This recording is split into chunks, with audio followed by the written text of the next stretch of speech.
4AX is die nuutste speler op die Suid-Afrikaanse aandelemarkveld en die uitvoerende hoof Fay Mukaddam sluit nou by my aan. Hallo Fay. Hi, Devon. Fay, we've known the JSE forever. It's been here for decades, and suddenly we've got a new player on the market.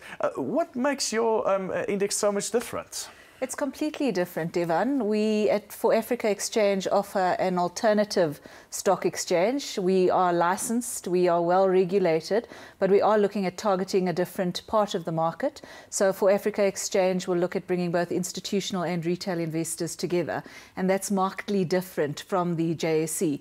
In addition to that, our very business model itself is different. So we pre-validate and pre-clear trades, and the whole setup, the listing requirements are simpler, the fees are simpler, the structure itself is simpler. That's exactly what I wanted to get into. Is those were the previous hurdles of businesses to actually list, was the fact that it was such a tedious process. A lot of the guys will say, no, we can list the business in 30 days. Is it your aim to also get a quicker listing, or is it still about that diligence that goes up beforehand? So I think that one thing that we need to confirm and clarify is, whilst For Africa Exchange is offering an alternative, we certainly haven't relaxed any of the regulations, and the reason that that's important is you've got to protect the investor.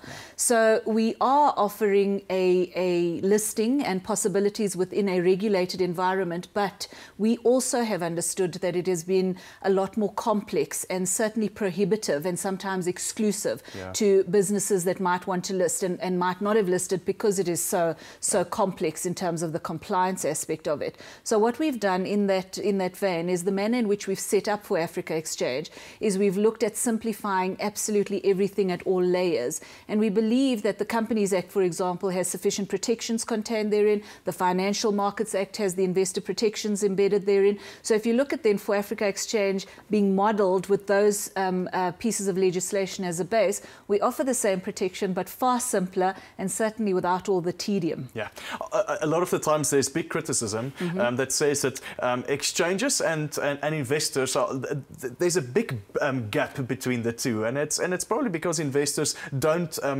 they find it quite intimidating to invest. How will you bridge that gap?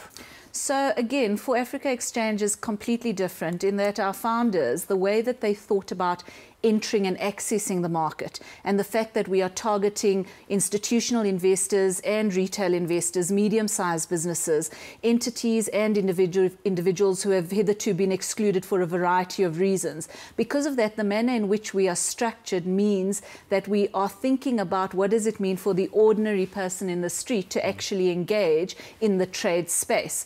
So what we have realized, in order to attract the retail investors, we need to embark on a massive education drive, sharing a lot of information.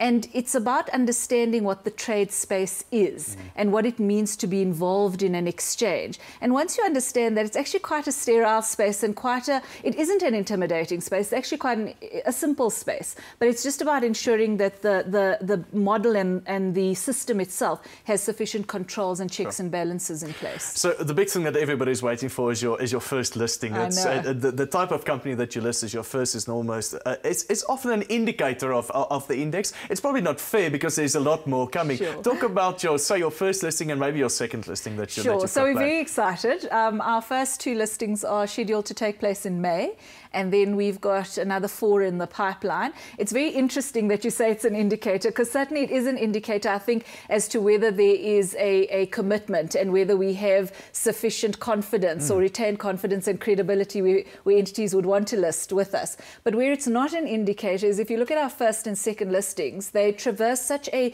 diverse spectrum in terms of industry and sector. And then if you look at the remaining 4 that are in the pipeline, they too are different. So it actually isn't really an indicator except to say that we are an exchange for the people, which means that we cross-cut all industry and sectors and will probably be relevant to both retail and institutional investors. And if we're able to do that, it means we'd have achieved the founder's vision. Fantastic. It seems like you're making the market more competitive, and that's exactly what you like, to the benefit of the consumer. Thank you so much. Thank you, Devon.